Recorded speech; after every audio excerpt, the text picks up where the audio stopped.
So the Super Ballon d'Or is actually happening, and it's about to be the most rigged award in sports history. Super Ballon d'Or is given to the best player of the last 30 years. As you can see, Messi is going to win it. Which you think, of course, would make sense. But when you actually look into it a little bit, it makes a lot less sense. The only other time this award was given out was in 1989 when Di Stefano won it. So the next award is given out for the next 30 years post-1989. 30 years after 1989 is 2019. Which is when the next Super Ballon d'Or should have been given out. And if it had been given out in 2019, it obviously again would have been between Ronaldo and Messi.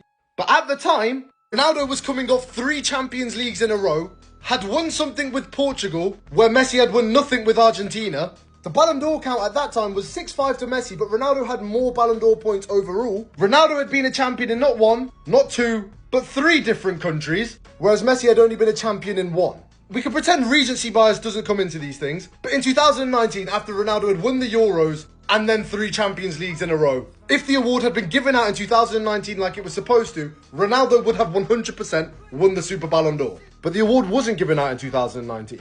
Instead, they've added an extra 6 years to the 30-year time frame. An extra 6 years that shouldn't count, but is going to count. And of course, in that 6 years, they changed the Copa America so it happens more frequently, and Messi has won it twice. He's also won a league in a different country and won the World Cup, as well as adding Ballon d'Or. So if the award was for every 35 years, of course Messi is the Super Ballon d'Or winner.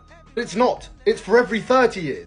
So if you were going to do the Super Ballon d'Or, do it every 30 years, and Ronaldo would have won the Super Ballon d'Or. But instead, they've decided to add an extra 5 years for whatever reason, and now Messi's going to win the Super Ballon d'Or.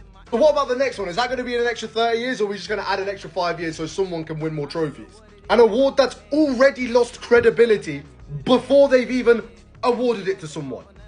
How are they outdoing themselves? Because had they given it out when it was meant to be given out, they probably would have given it to the guy with more Champions Leagues, more goals, more Ballon d'Or points, more international trophies, and the guy coming off the back of winning the Euros and 3 Champions Leagues in a row. If you actually dispute that, you're lying to yourself.